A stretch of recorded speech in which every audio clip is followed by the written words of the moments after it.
मानस के सही भक्तों को मेरा प्रणाम। आज की कथा रामचरितमानस के प्रथम सोपान बालकांड के दोहा नंबर 131 से पुनः कथा प्रारंभ करने जा रहे हैं। श्रद्धालु जन कथा का ध्यान से श्रवण करें। यह अवसर चाह्यो परम शोभा रूप विशाल, जो बिलो करी जे कुमरे तब मेले जय माल।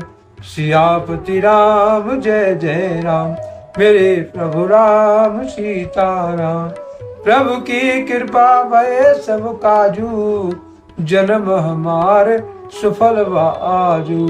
तुलसीदास जी इस दोहे का भावार्थ इसका रचते हैं। इस समय तो बड़ी भारी शोभा और विशाल सुंदर रूप चाहिए, जिसे देखकर राजकुमारी मुझ पर ही जाए और तब जयमाला मेरे गले में डाल दे। हरि सन मांगो सुंदर ताई, होए जात गहरे अति भाई। मोरे हित हरि समन को, यह अवसर साय सोई हो। एक काम करूं कि भगवान से सुंदरता मांगूं, पर भाई उनके पास जाने में तो बहुत देर हो जाएगी। किंतु श्री हरि के समान मेरा हित भी तो कोई भी नहीं है, इसीलिए इस समय वे ही मेरे सहायक हैं। बहुविध विनय की नित्य काला, प्रगट्यो प्रभु कोट की कृपाला। प्रभु बिलोको मुनि नयन जुड़ाने, होए काज ये हर्षाने। उस समय नारद जी ने भगवान की बहुत प्रकार से विनती की। तब लीलामय कृपालु प्रभु ने वही प्रकट हो गए। स्वामी को देखकर नारद जी ने नेत्र शीतल हो गए और वे मन में बड़े ही हर्षित हुए कि अब तो काम बन ही जाएगा।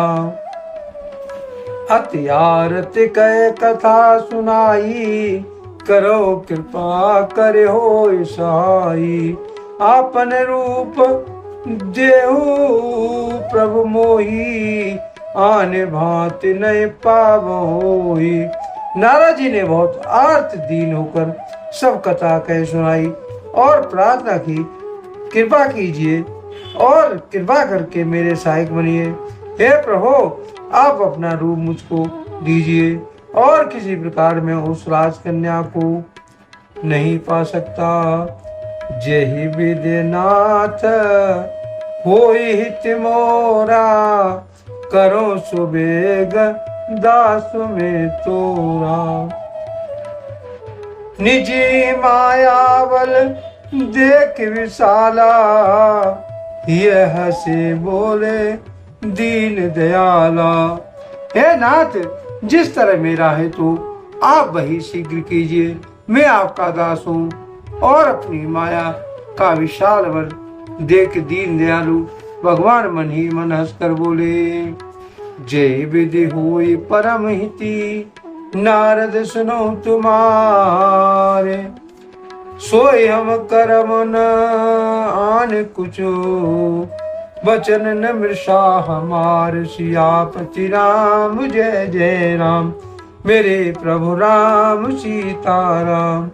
प्रभु की कृपा भय सब काजू, जन्म हमार सफल आजू। तुलसीदास जी इस दोहे का भावार्थ इस कारण रचते हैं। हे नारद जी, सुनो, जिस कार्य आपका परम हित होगा हम वही करेंगे, दूसरा कुछ नहीं। हमारा वचन असत्य नहीं होता। कुपथ मागरज व्याकुल रोगी, बेदिन दे सुनो मुनि जोगी। यह विधि हिति तुम्हारो में ठहू, कयसि अंत रहित प्रभु भयू।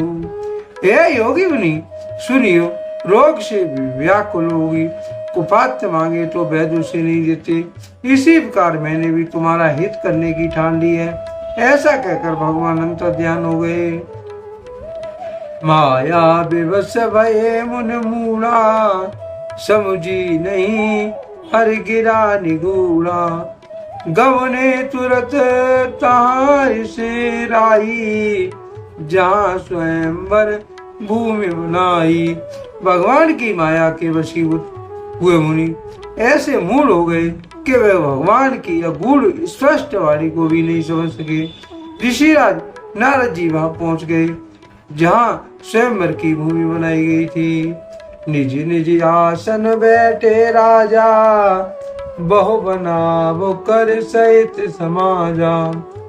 मुनि मन हर्ष रूप तिमोरे, मोह तजियानो बिरहिन मोरे।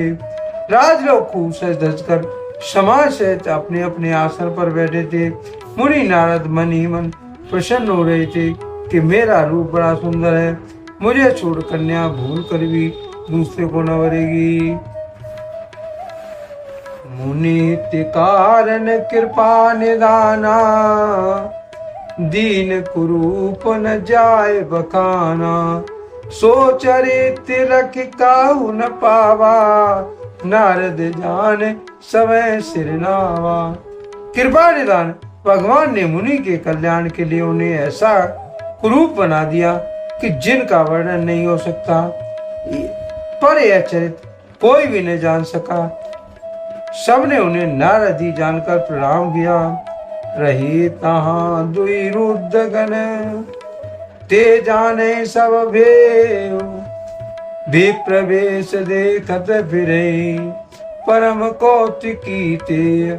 सियापति राम जय जय राम, मेरे प्रभु राम सीताराम। प्रभु की कृपा भय सब काजू, जन्म हमार सुफल बाजू। तुलसीदासी इस दोहे का भावार्थ इसका रखते हैं। वह तो शिव जी के गढ़ भी थे, वे सब भेद जानते थे और ब्राह्मण का वेश बनाकर सारी लीला देखते बैठे थे। वे भी बड़े मौजी थे। जे समाज बैठे मुन जाई, हृदय रूप वही मति अधिकाई। तय बैठे महेश गण दो, विप्रवेश गति लखन को। नारद जी उन्हें अपने हृदय में रूप का बड़ा अभिमान लेकर जिस समाज पंक्ति में जाकर बैठे थे, वे शिव जी के दोनों गढ़ भी वहां बैठ गए थे। ब्राह्मण के वेश में होने के कारण उनकी इस चालाकी को कोई नहीं जान सका। करहि कूट नारद ही सुनाई, नीक दीन हर सुंदरताई।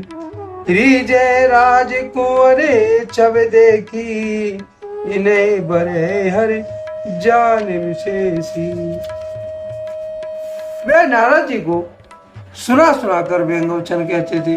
भगवान ने इनको अच्छी सुंदरता दी है, इनकी शोभा को देखकर राजकुमारी जाएगी और हरि भरत जानकर इन्हीं को खास तौर से मरेगी।